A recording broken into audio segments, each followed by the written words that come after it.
Good evening, everybody, and thank you very much for coming out here tonight. I know it's a little chilly, lovely, but we have so much to talk about because, you know, when you talk about lies, it's always exciting. So there's so many lies to talk about. So I want to dive right into this. And this started because I've been treating patients for almost 30 years. And we say, okay, you've had a heart attack, now let's do X, Y, and Z. And they still come back with more problems because the residual risk is still 70 to 80%. So if I told you you still have a 70% chance of having a heart attack, would you be happy? No. But we all were happy with that we're doing everything possible. I've taken care of A, B, C, D. But that's just not enough if the residual risk is so high. So where did we get the comfort from? We got the comfort from statistics that I'm doing everything. And I've reduced your risk by so much and so much and so much. And today I'm going to show you some of the lies that we have propagated or have been propagated. So if your residual risk is still very high, you got to do something about that. And today I will talk a little bit about statistics and how statistics can lie. And I will show you a new paradigm, a paradigm that's going to be based on real knowledge. Okay. So Galen Foundation, by the way, Galen was involved in prevention years and years ago, of course, in the time of the Roman Empire. And he was the physician to Marcus Aurelius.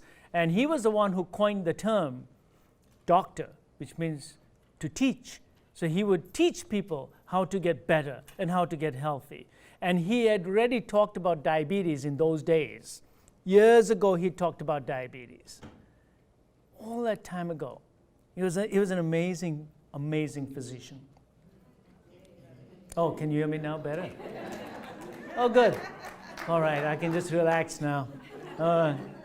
Really, really good. Okay, so I don't need to belabor on that. So we've been living with the lipid hypothesis that cholesterol causes atherosclerosis. Everybody agreed? That's what you heard, right? Yes, okay. And it causes coronary artery disease, cerebrovascular disease, and peripheral vascular disease. No good. And this data I need to tell you about, that in 1957, this doctor stated that in order for patients to lose weight, they must be on a high protein, high fat, and low cholesterol diet. All the way back in 1957, he was already saying that. And in 1961, multiple studies already showed that if you eat a high carbohydrate diet, you get lipemia within 1 hour. And yet that was the time that we all jumped onto this fat bandwagon. So if I take your blood sample, I give you lots of fat. Let's say I give you 3 eggs to eat right now. And then I take your blood sample 1 hour later. And then I give this young gentleman over here, let's say, he's young. And let's say I give him a real high carbohydrate meal right now. And I check your blood. Whose blood is going to look fatty and all, cloudy because there's fat in it? It's going to be the guy with the high carbohydrate diet, not the guy who just had the high fat diet. We knew about this back in 1961, yet I bet you each and every one of you in this room thinks that because he ate the egg, his blood should be looking all cloudy and mucky. So that brings us to Ancel Keys. He said, look, the only sure way to control cholesterol is to reduce fat in the US diet from 40% to 15% of total calories and to cut down saturated fats from 17% to 4% of the total calories. He also went on to say that Americans eat too much fat, and much of that saturated fat damages the arteries and leads to coronary artery disease. So who was Ancel Keys? Ancel Keys was appointed by the US government to come up with the key rations. The key rations were the rations that the soldiers used when they were in the war, that these are the rations, this is what, and he was the one who for some strange reason, was given that job. And what was his qualification? Well, he was a BA in economics and he was a PhD in fish physiology. Yet, he was appointed by the US government to give advice on how we should feed our forces. And then he comes up with this theory. So he comes up with this diet heart hypothesis, which is the Ansel theory, that stated that dietary saturated fats increase cholesterol in the blood and in turn increases the risk of coronary artery disease. He came up with that. So there was a perfect storm brewing around this time. There was an increasing incidence of coronary artery disease, and people said, we need to find a cause for this. And Ansel Keys came along and says, I'm going to study this. And he came up with the 6-country study where they correlated dietary fat to death rates. And look at the curve he got. Okay, do I have a marker here? Do I have a marker? Well, if you look at the first curve, it goes straight up. The more calories from fat, the higher the incidence of CHD. CHD means coronary heart disease. But the graph on the right was the real graph. Those were all the countries that were included in that list. And what he did, he only selected out the 6 that he knew fell into that graph and presented the data. This is called cheating. He deliberately threw out the data from the other countries. And as a result, he was able to come up with this. And at that time, everyone was so bamboozled by him that nobody questioned this. That, wait a second, what about the other data? You missed it. And yet, he was able to publish this, and everybody said, oh yeah, there's a correlation between fat intake and heart disease. So then he came up with the 7-country study, and again, showed a correlation between dietary fat and increased coronary heart disease, but again, he missed all the data. He handpicked the countries, only included men and not even women, because if he included the women, it would skew the data. And he only showed a small percentage of what they were actually eating. Basically, he cheated. And nobody stood up to him. There were a lot of physicians that did stand up to him, and a lot of scientists, but he was a bully, and he bullied everybody, including international scientists. So over the years, we've questioned his conclusions. And we look at the study from 2017, which is the PO study, which just came out. And this is a more up-to-date study of what you're eating and what heart disease you can get. And this study, just published 2 years ago, looked at over 100,000 men and women in 18 countries. And all 18 countries were included in the follow-up. And the conclusion was there was no association between coronary heart disease and mortality or the intake of saturated fats and overall fat intake. None. Quite to the contrary, patients who ate more fat, especially saturated fat, had lower incidence of strokes. They did better. The more fat you eat, the better you are. And the higher carbohydrate intake, the sugar intake, because remember, by 2017, we were all on that low-fat, high-carb bandwagon. So the higher carbohydrate intake was associated with an increased mortality. Because when you don't have fat to eat, you're going to eat carbohydrates. We stopped eating fats, we started eating carbohydrates. So since Ansel Keys, there have been several randomized control studies that have actually disproved Ansel Keys' hypothesis and clearly showed that dietary fat was not linked to heart disease. But still, people didn't like the results. Why? Because they needed something to explain why people were having heart attacks. But excuse me, people were smoking. In the 40s, 50s, and 60s, people were smoking, and they were smoking a lot. But nobody thought about smoking as a cause. And in fact, actually there was. It took 50 years to finally get people to understand that smoking causes heart disease. And finally, the government then stepped in and also started doing something about it and promoting advertisements, etc., to make people quit smoking. It took 50 years. You mean we just woke up overnight and said smoking is bad? No, we knew about it. We knew that smoking was bad. But it's very hard in medicine. Look, something new happens in technology. Let's say the Apple or some other new device comes up with some new way to make something better. Immediately it's implemented, everyone knows about it. Somehow in medicine, we have an inertia that takes years and years and years for people to start believing and turning the Titanic. You just cannot turn the medical Titanic. And that's exactly what happened.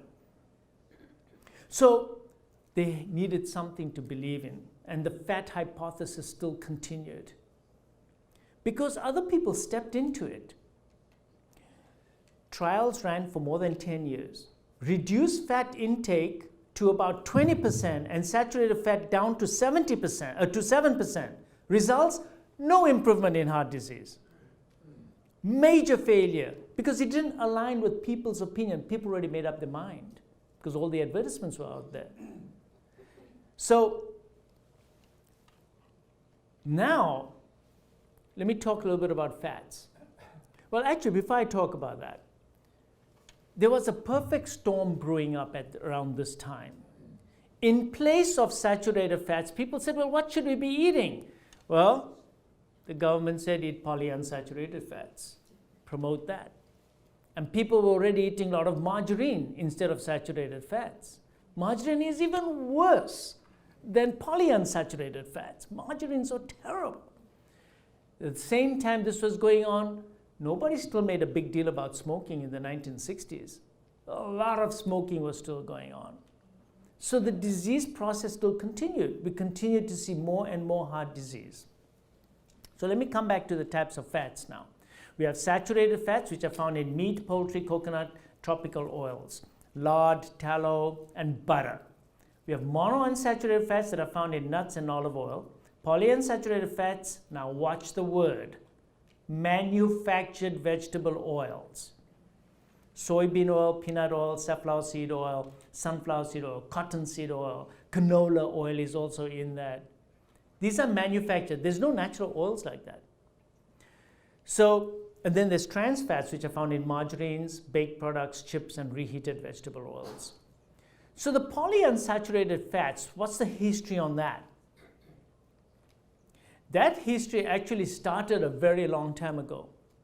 At the turn of the century, the cotton industry had all these seeds left over after they took the cotton. So what are we going to do with these seeds, man? So somebody said, well, we have tons of them, let's crush it and take out this black oil that comes out of it. It smells terrible, but it's beautiful oil, it's oil. So let's use it. So what did they use it? They sold it to the Ford Motor Company. Oil your engines and parts and that's what it was for. Then they still had a lot left over. So they said, we need to do something about this. And then a company called Procter & Gamble took it. And they said, well, we've got to make this thing digestible so people can eat it. Let's just feed it to people. Take it out of the cars and put it in people. So they took the color out. They added a nice yellow color. They processed the heck out of it. To get things out of it, they use solvents, which are petrochemical things. All the vegetable oils that you all are consuming have been treated with solvents, petrochemicals, etc., to make them what they are today. They're extremely processed. If you saw the processing plants, you wouldn't ever consume those vegetable oils. They're manufactured. Just remember, they're manufactured. And how many times have I told you before, if it's got a barcode on it, don't eat it. Told you that many times. So what's changed? People still continue to smoke. Vegetable oils entered the market because you should stay away from meat, stay away from saturated fats. Well, of course, the food industry was very happy to step in with vegetable oils, and sure enough, they did. And they have no cholesterol in it.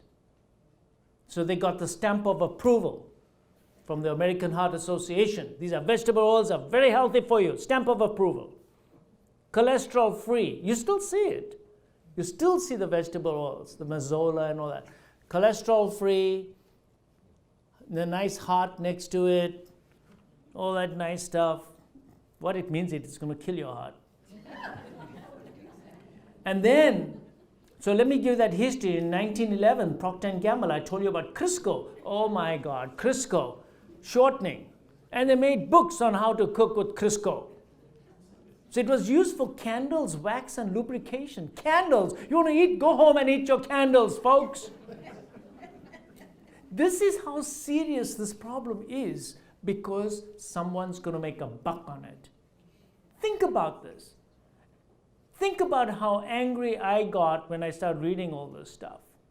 That just to make some bucks here and there, people do these things. So now let's go back to some history. Who indoctrinated Ansel Keys? He read studies like this. He took rabbits and he gave them animal fats, lots of it. And then they got atherosclerosis. The poor rabbits, their arteries clogged up. But remember, they're vegetarians. Rabbits don't eat meat. But they gave them meat. And then they cut their hearts open and said, look, look, all the cholesterol is in there. Wrong. So let's move forward. So the journey to increased carbohydrate intake. So they said, okay, we can't eat fat. So now we're going to eat more carbs because that's all you got left. You got proteins and carbs. So the food pyramid comes out. People start saying, what should we be eating because of that fat lie? So now you come to the Framingham Heart Study. In that study, which started in 1948 and is still ongoing, they found that patients with increased cholesterol initially had coronary artery disease. They found that in 1948. But when they did a follow-up study on those patients, those with the highest cholesterol actually lived the longest. And I'll show you the data. In 1953, the American Heart Association promoted corn oil, margarine, chicken, cold cereals to replace all saturated fats. They said go from red meat to white meat. Come on, who hasn't heard that? Change from red meat to white meat. This all started in the 1950s. Corn oil, margarine. Then in 1953 also the 6-country study came out where he handpicked the studies. The 7-country study came out in the 1970s. So these were the data that we based this on. And then comes the 1977 McGovern report. What is the McGovern report? Well, now the government said, hey, look, people are just dropping like flies. They're dying of heart attacks. We need to do something about this. So they set up a commission. It was led by McGovern. On data that I just presented to you, they came up with the food pyramid. They said, that's it. We have now a war on saturated fats. We need to make it official American policy. No more saturated fats in our diets. We need to promote more healthy diet with more carbs instead. In 1980, now, a lot of people were offended in 1977, saying that, look, you have inadequate data to make this recommendation that we need to cut down fats. But they still proceeded, went forward. The USDA then followed and said, hey, we need to do this too. And they came up with their recommendations that, hey, we need to cut out all fats and go up on carbohydrates.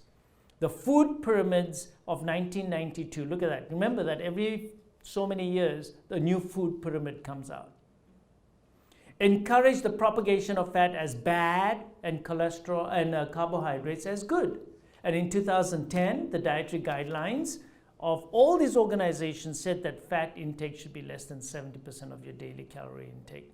So there was a massive increase in your carbohydrate intake that occurred in the last 15 years. Massive increase. And throughout all this time, what happened to heart disease? Went higher and higher and higher and higher. So today we consume 35% less fats. What happened to coronary artery disease? Went up. So all this advice that was given was totally wrong. All lies. So look what's happened with this diet that we have now propagated. The diet of the pyramid and the United States USDA recommendations. Look what's happened. The percentage of population who has a body mass index greater than 30. United States, 31. Just go down that list. Japan is only 3%, Korea is only 3%, because they didn't adopt our dietary recommendations. All the countries that took on our dietary recommendations had massive increases in their weights. So carbs make you gain weight. There's no doubt about it. When you have a cow that's going to go to the slaughterhouse, do you start giving it lots of fat? No. What do the farmers feed it? Corn, carbohydrates. That's what makes them gain all the weight. It is not the fat that the cows get. No, they all get corn. And remember that a gram of sugar is only 4 calories per gram. Proteins are also 4. Fats are 9. Give the cow fat. But no, we give them corn instead. And they gain more weight. So what about this Mediterranean diet? Everyone's, who likes a Mediterranean diet? Everyone puts their hands up. Of course, there you go, there you go. Whose idea was it? Ansel Keys. 1959. Oh, somebody said, thank you for saying oh. So what he found is that 40% of the Cretan diet was from fat, and yet the mortality was low. He couldn't understand this. On the island of Crete, they had so much fat, and yet the mortality was really low. So he postulated that this has to be from fish and from olive oil. So he pushed the idea that, polyunsaturated fats are found in olive oil, and fish also have omega-3. So he said, this is the diet that these people should be eating. But what he didn't realize that the people on Crete were very poor, actually. They were pretty poor people. But they all ate fresh vegetables, lots of it. And they had lots of protein. And they did eat fats, saturated fats, not just polyunsaturated fats. So he made this up, and he came up with the Mediterranean diet in 1959. There is no correlation between heart disease and the percentage of calories that come from saturated fat. This came from a huge study that was done by the British Journal of Nutrition in 2012. And the percentage of saturated fat in the French is greater than 40% saturated fat, and yet they have a much, much lower incidence of heart disease than the United States, where we have less saturated fat because we are good. We listen to the government. The French have greater than 40% calories, of which 15% is saturated fats. Then we call this this is just the French paradox. When we don't understand something, what do you call it? A paradox. That means basically you don't know what you're talking about. So let's talk about meat intake. Very, very poor epidemiological studies. Okay. So if you take meat eaters, all these people like to eat meat. These people, they have less meat intake. But then if you look at it, yes, they're going to have more heart disease. But the meat eaters also, they found, smoke more. They exercise less. They eat less vegetables, right? And they're on much higher carbohydrates. And besides the meat, they also eat a lot of processed meats. So how do you know that the small increase, a modest increase in the total mortality in cardiovascular disease in meat eaters is due to that, due to the meat, or was it because of their lifestyle? So when you have multiple variables, how do you know which variable is responsible for that minor increase in the mortality? Is it the meat intake? Is it the saturated fats in it? Or is it all the other things that meat eaters are associated with? In the Dean Ornish study, they took patients and they said, oh yeah, look, these patients are doing great. It's because of meat and saturated fat. It's not. Because in the Dean Ornish study, they all had to become vegetarians. And they all had to quit smoking. And they all had to also decrease their sugar intake, and they all had to also exercise. So how do you know that the final result was because they cut down on their fat and meat intake, or was it from all the other things? So when you have multiple variables, you cannot make any conclusions. So let's look at some prospective studies now. In 1948, the Framingham study I told you already started. And William Costelli, who was the director, he stated that there's no correlation between fat intake and coronary heart disease. Now, a prospective study is much more accurate than a retrospective study because it's actually looking at events as they occur. In 1957, the Chicago Western Electric Center, no correlation between dietary fat and cholesterol levels. None. In 1971, the Honolulu Heart Study showed that a low-carb diet decreased coronary heart disease, and there was no correlation between fat and coronary heart disease. None. None whatsoever. These are huge studies where they took tens or hundreds of thousands of people and followed them. In 1999, the University of California study also showed low-fat diets caused patients to change their lipid profiles from pattern A to pattern B, which is the bad pattern, which is small dense particles. And a high-fat diet actually made the pattern B go to pattern A, which is the better pattern of your fats. The saturated fats did that. 2001, the type of fat had no effect on heart disease. 2007, the Swiss study. In children, fructose, found in all your juices, and low-fat diets promoted by everybody produced pattern B hyperlipidemia. And we know that that's atherogenic. Why didn't anyone say anything about this? 2010, the Queensland study showed a 16-year follow-up study that full-fat milk consumption actually resulted in 60% less heart attacks. Full-fat milk. 2012, the US and the Germany study showed that dairy fat causes a decrease in your heart disease and type 2 diabetes as well.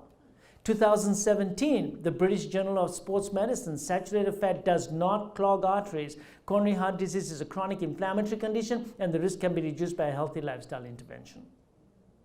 Multiple prospective studies. The data is overwhelming, but we have our head stuck in the sand and we have our heels stuck. We don't want to budge. What's it going to take? So we need corrective thinking. Rabbits are herbivores. That study goes out. Dogs that were given saturated fats, because dogs eat fats and they eat meat, they don't get coronary heart disease. These days, dogs may get heart attacks because you're giving them human food, which has followed the US recommendations. 6 and 7 country studies were deliberately omitted. They're all wrong. The remote tribes of Maasai, the Arctic Inuits, and the Aboriginal tribes of Australia consume 60% dietary fat, mostly saturated. And guess what? They have the lowest incidence of coronary artery disease on planet Earth. Breast milk. The poor child is born.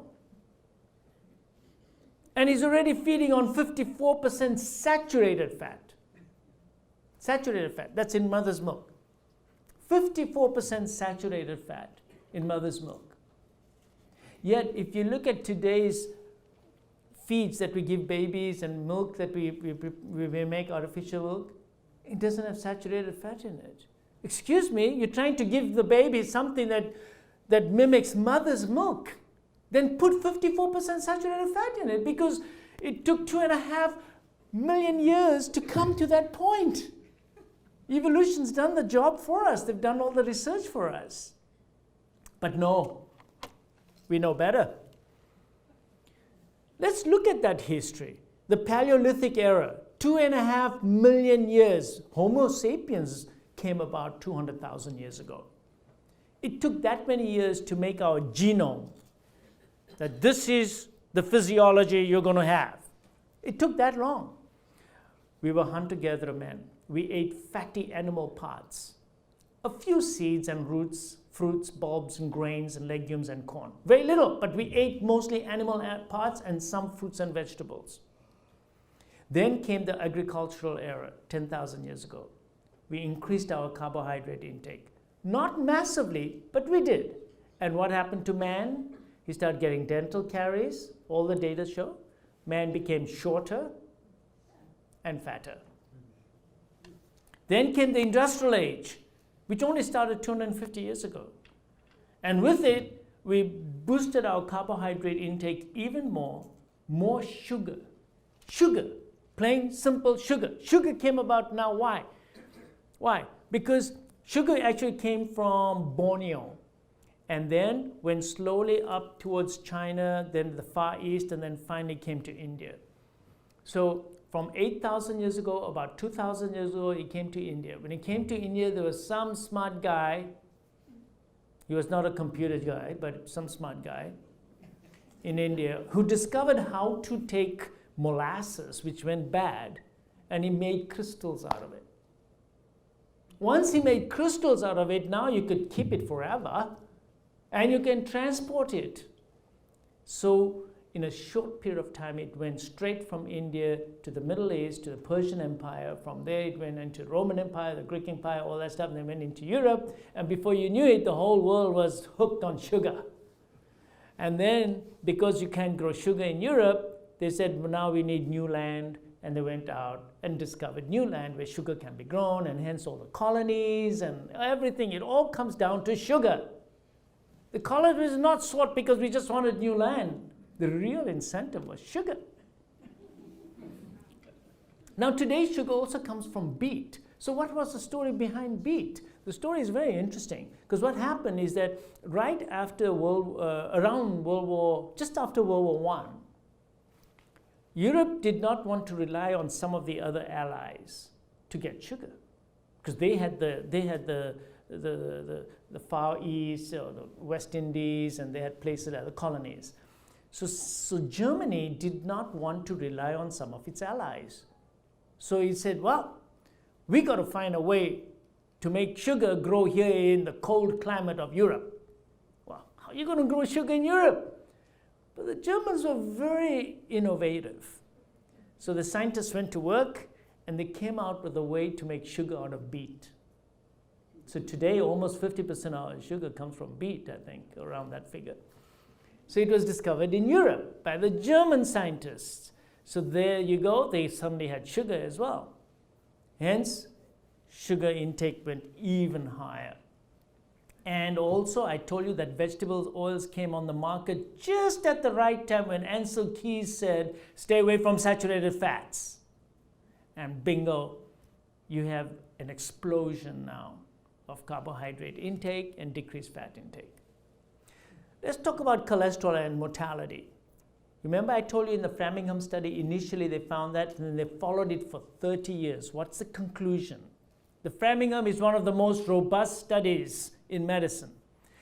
They showed that there's 11% increased mortality for each 1% drop in your cholesterol.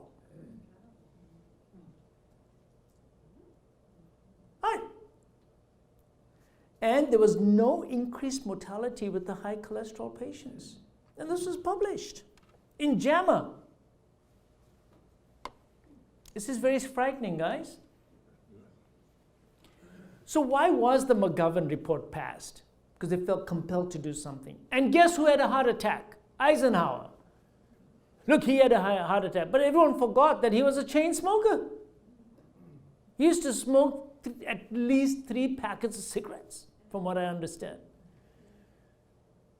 The 2005 European cardiovascular statistics also showed an inverse relationship between cholesterol and cardiovascular. It's the opposite. The higher the cholesterol, the better they seem to do.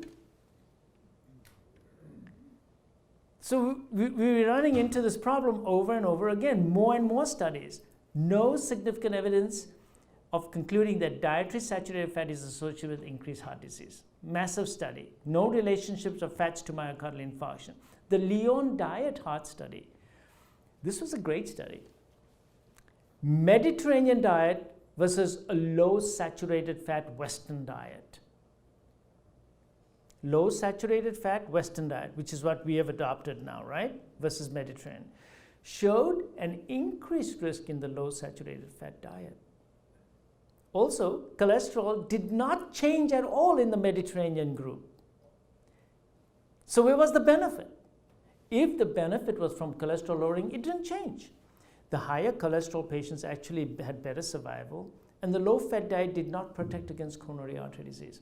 So people who spoke up to all this risked chastising by their colleagues, the funding may be withdrawn from them because it goes contrary to what we've been taught for all these years.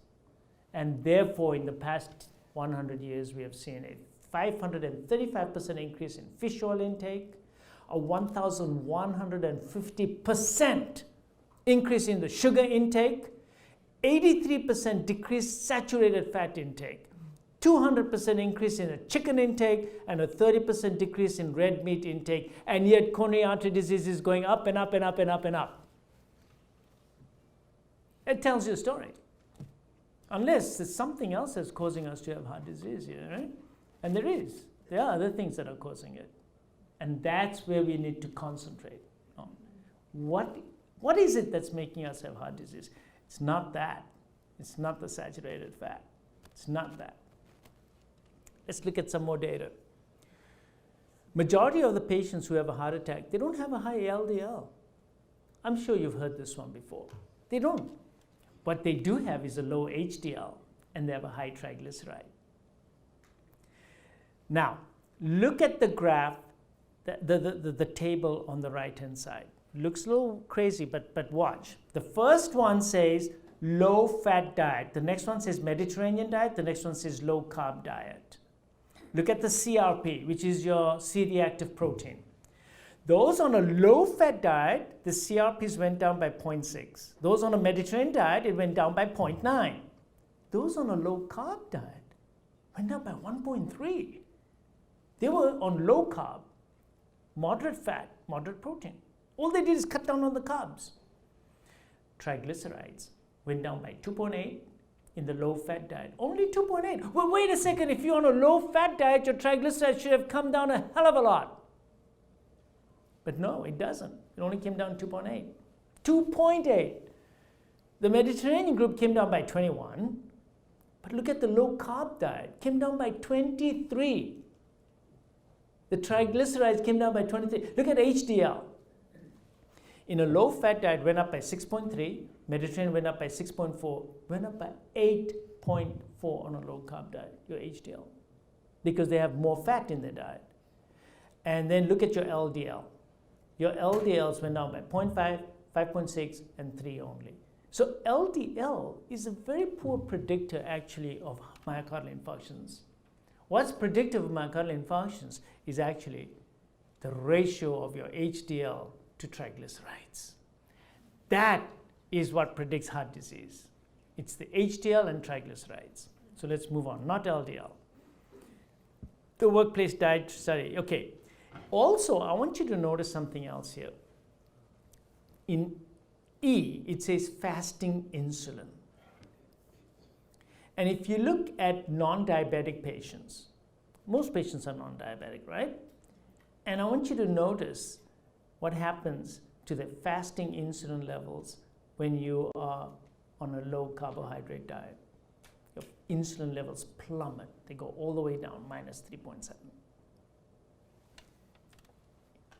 Insulin and sugar is where the action is. It's all about insulin and sugar. That's what's driving heart disease. And of course, that's a topic for a different talk where I can show you much more data. It's all about the sugar. It's all about your insulin, not fats. So what about drug therapy for cholesterol? So wait a second. So Doc is saying that, okay, if it's not the fats in the diet, then if we lower our body's fat, cholesterol, with diet, with drugs, surely there'll be a decrease in heart disease, right? That's why we have statins and drugs. So let's look at drugs now. Let's look at drugs. Because if that theory is right, then drugs should have a fantastic effect. Because you give cholesterol-lowering drugs, you should see a profound effect on heart disease. Am I right? If that theory is correct. All right, so let's look at the drugs. Primary prevention studies with statins, number needed to treat, NNT. I want you all to know what NNT means, number needed to treat. That means I'm going to treat 100 people here with this drug for, let's say, 5 years. Number needed to, how many of these 100 people will be saved from getting a heart attack? That's the NNT. So if the NNT is 90, that means 90 of them will not have a heart attack. That's phenomenal. But on the other hand, if only one life is saved, that's pathetic, right? So NNT, number needed to treat, is the flip of that, which tells you, let's take this one. Primary prevention statins, 104 to 300. That means in the studies, there's anywhere between 100 and 300 patients that you need to treat for 5 years with statins to prevent one heart attack. Look at that number. And by the way, 21 of those 100 will have muscle aches and pains, and 24 will develop diabetes during that time. Let's look at secondary prevention for statins. Number needed to treat is 83 for mortality, 39 for non-fatal myocardial infarction, 125 for CVA prevention, but number needed to harm is 50. That means that 1 out of 50 patients will develop diabetes, and 1 out of 10 will get muscle aches and pains. So you say, okay, you know what? You've had a heart attack. I want you to take a statin. And don't get me wrong, I prescribe statins. Take the statin. And then you're going to say to me, but doc, what's the benefit? And I'm going to say, well, there's a, if I give the same statin to 83 of you guys, similar people like you, I'm going to save 1 life if you take it for 5 years. It's not much of a number there. And I'll show you more about this in a minute.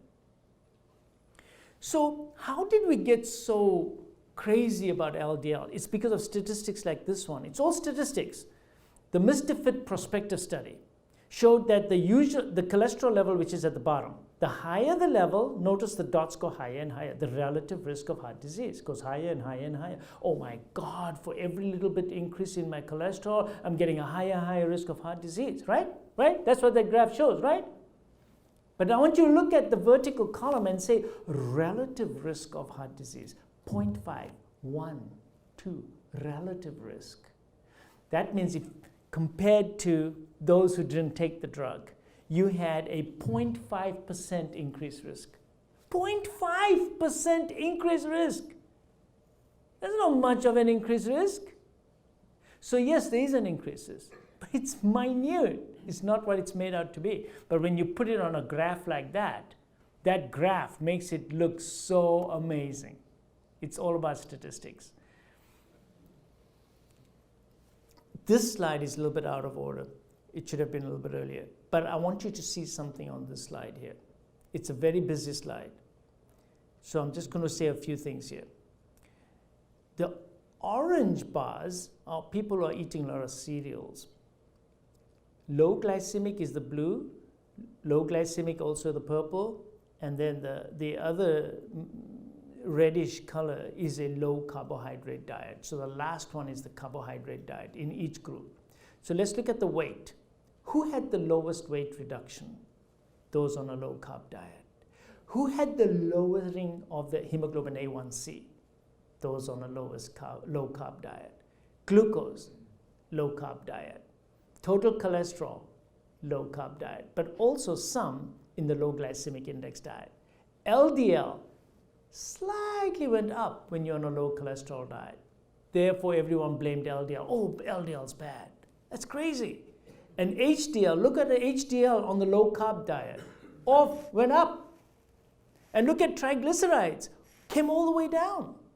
And what did I tell you about the HDL and the triglycerides? That they are the most predictive of heart disease.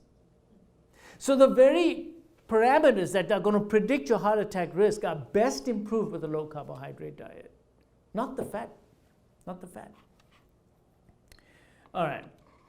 So that previous slide I showed you about LDL. If your LDL is less than 150, you're going to have a 99.7% survival. Your death rate is going to be 0.3. But if your LDL is more than 290, you have a 1.3% risk of heart disease, but your survival still is 98.7. What is the difference if your LDL is 290 versus 150 in terms of survival? The absolute risk difference is only 1%, 99.7 versus 98.7%. So therefore, The highest level of cholesterol causes a 1.3 divided by 0.3, which is a 4.1, which means a greater than 400% increased risk of heart disease. Now, I'm going to take a pause here. How did this come about? What they're saying is that if your LDL was greater than 290, you have a 400% increased risk of heart disease. How did they come up with that? They came up with that because they said if it's less than 150, your death rate is 0.3, but if you have a cholesterol greater than 290, it's 1.3, that's 1%. But that's 1% absolute risk. But your relative compared to the other group on placebo, it's 1.3 divided by 1.3, it's 4.1, that's 400% increased risk. Relative risk. This is falsifying of statistics. Relative risk doesn't give you actual risk because your actual risk is still very low. So if your LDL is greater than 290, your actual risk is 1.3. But compared to the guy with the LDL of 150 who has a 0.3, there's a difference of 400%. Did you get that? It's statistics. All right. Let's talk about, okay, I think I already talked about the Honolulu study, so I'm going to move on. This was another study that showed there's an inverse relationship between LDL and mortality in elderly people. Now, this is a very important study. I wanted to show you this because this is a 2016 study, that high LDL is inversely related to mortality in people over 60. People over 60 need a higher cholesterol level. They actually live longer and they do much better. And that's what the study showed. So about these drugs, let's come back to the drugs. So what did Ansel Keys do? He said, cholesterol is a problem. So I'm going to give people corn oil and see what happens to their cholesterol. And sure enough, people who took corn oil, 2 tablespoons a day, versus those who had regular diet, what happened to their cholesterol? So go to the bottom to the results and you'll see corn oil diet. What happened to the cholesterol? Went down from 260 to 225. That's fantastic. So Ansel Keys is right? But when they looked at 3 years survival, the corn oil group, only 50% was still alive, and the usual diet, 75% of them were alive. So your cholesterol lowering did not correlate to any mortality improvement. It just made the number look better. So it's true. Polyunsaturated fats will lower your cholesterol level, but you'll die sooner. And this has been shown over and over and over again. So lower your cholesterol nicely through that, and you'll die faster. Let's look at the lipid research clinics. Here what they did, this is what started the statin frenzy. We take cholestyramine. Cholestyramine binds cholesterol, lowers your cholesterol. They gave it to patients, and they found that 24% reduction in heart disease rate. Heart disease went down by 24%. Total mortality, no change. No change. So, okay, son, you won't get a heart attack, but you'll die of something else real fast. And that guy who's not taking any cholestyramine, right? Okay, he's actually going to live the same time as you. What's the point? So the study urged pharmaceutical companies find a drug that will lower your cholesterol level. But there was no change in mortality.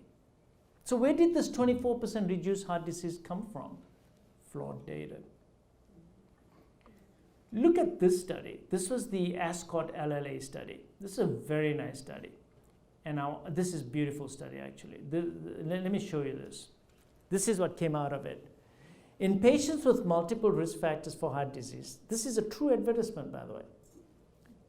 Lipitor reduces risk of heart attack by 36%. Hell, you all should be on it. I would. 36% reduction in come on, are you crazy not to take this drug? Doc, are you crazy not to take this drug? So how did they come up with 36%? And I want to show you how they came up with 36%. And this should make you pretty angry. So the event-free survival was 98% in atorvastatin. Event-free, that means nothing wrong, they survived it. The placebo group, who did not take the drug, only 97% of them had an event-free survival. So there was a difference, definitely. The difference was 1.1%. So whether you all took the drug, this group did not take the drug. The difference after the trial, which you got to take it for many years, this one was actually stopped after 2.5 or somewhere around 3 years. The difference in these two groups was 1.1%. That's it. So now let's churn this to see how you come up with 36%. So what this is the absolute risk difference was 1.1%. Now let's work out the relative risk. I told you how to work that out. The relative risk is the difference divided by the risk that was in the placebo group. So it's 1.1. The placebo group had 97% survival, so the death rate was 3%. So you divide it by 3. So it's 1.1 divided by 3 equals 36%. So they worked it out that there's a 36% reduction. When in reality, this graph should look like, this picture should, Lipitor reduces risk in heart attack by 1.1%. Well, that's not going to sell your drug. Absolute risk reduction was 1.1. So what is the number needed to treat? If you have multiple heart risk factors and you took that drug, your NNT was 91. That means 91 patients have to be taking that drug for 3 years or 4 years to save one event. So what am I saying here? That do these drugs not work? No, of course they work. There is efficacy to it. They do work. But they don't work as well as you think they do. The statistics augment the benefit. And it is a play of statistics that makes it look that way. And I've been wondering about this because I'm saying, if I'm that good, my patients shouldn't be getting heart attacks. Especially if I've already put a stent in them and fixed them and you're coming to see me, come on, you shouldn't be getting heart attacks. But they do. Because we're missing things, because we put too much importance on the pharmaceutical effects only, but the biggest bang you're going to get in healthcare is not this, it's your diet. The biggest bang you're going to get if you want to reduce your risk is diet. And that diet is not fat because that's full of lies. It's all to do with insulin and carbohydrates, which is a different talk. And I'll show you the evidence for it, just like how today I'm showing you the evidence here with the falsification of fats and drug effects. Look at the Jupiter study. This was a huge study that came out using rosuvastatin. Event-free survival, 98%. If you didn't take the drug, you didn't live very long. You only had a 97.2% survival. Difference, 1.2. Let's do the math. 44% relative risk reduction. Absolute risk reduction, only 1.2. NNT, 83. You all become very good statisticians now, aren't you? But you're seeing now how you can make statistics say what you want it to say when it comes to relative risk. And when you play the graph out the way you do, you look at that graph. I want you to see the first graph. Rosuvastatin so low, placebo so high. But then when you look at the vertical column, it's 0.02, 0.01. You magnify that. Now look at the bigger graph, which is the wider one. Cumulative incidence at the top and the years that go by, 4 years, 5 years. Do you see the two groups kind of separating out at the bottom? Hardly any separation. There is a separation. I don't deny it. There is separation. But don't think that that is going to give you a great advantage in life. There is a benefit, but it's not as big as you think it is. There it is again. Look at that 44% difference is reflected in that little area right there. So you go back to all the way to 5 years and you look at the cumulative incidence if you didn't take the drug. It's still very, very low. So let's talk about the side effects of some of the statins. A lot of lies here as well. Your testosterone levels go down because cholesterol is a mother molecule that makes testosterone, it makes hormones, it makes a lot of things in your body. And your brain is full of cholesterol too. Weight by weight, there's a lot of cholesterol in your brain. You need it. So 2.5 million years of evolution gave you all that cholesterol and created a system in your body only to kill you now. So the statins. Statin use increases the risk of kidney disease. 8.5-year follow-up study, clearly documented. Statins and musculoskeletal conditions. Yes, already been well documented. Erectile dysfunction. Type 2 diabetes. This is the one that bothers me, type 2 diabetes, because the NNT4 or NNH, number needed to harm, is between 15 and 25, which means I give it to 25 people, I've harmed one person. He's going to develop insulin resistance or diabetes. And you know that that's not a good diagnosis. So 11 randomized controlled trials showed no evidence of any all-cause mortality in high-risk primary prevention studies. So there's no survival data. None. None whatsoever. There's not a single study there that showed improved survival. And the reason I'm saying this is, let's get out of this misplaced comfort that we've done over the years on pharmaceutical interventions and blind faith in what has been taught to us by the USDA, by the food pyramid, and by the food industry. Because the food industry is very happy to come up with a new concoction. Well, how about just eating real food? Real food. Forget the industry. We just want real food as it comes. If it looked like the way God made it, then eat it. That type of food. But that doesn't make money for the food industry, see? This is the NNT for diabetes in the Jupiter study. No, sorry, not the Jupiter study. This was in another study. And it was 15, which is very alarming, very high. These were the initial studies that showed that these medicines do have side effects. So if it's the lies about the fat, it's the lies about the efficacy of drug management. And these drugs don't reduce your mortality. Therefore, because they're ill-founded, fats are not the problem. The bad fats are your polyunsaturated fats. They're made from seeds. But you don't even need to think further because they're manufactured. If it's manufactured, it's got a barcode on it, don't eat it. It's manufactured, it's made in a factory, don't eat it. We need to reevaluate our fundamental foods. We need to go back. At the turn of the century, we were eating a lot more fat. There was hardly any coronary artery disease at the turn of the century. At the turn of the century, it was unheard of. There were only 500 cardiologists in 1920-something. There were only 500 cardiologists in the United States. Heart disease was literally unheard of. We started going higher and higher and higher because of our lifestyle, from smoking, taking in polyunsaturated fats, and our love affair with carbohydrates. Carbohydrates are your problem.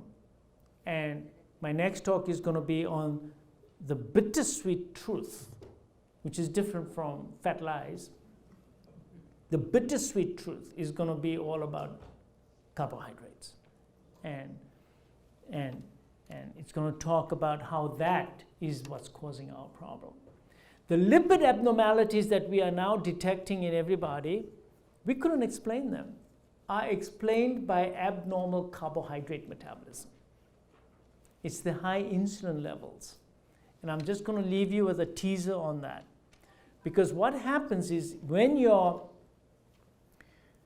by the time your sugar levels are up, and your hemoglobin A1C is up, you're already doomed.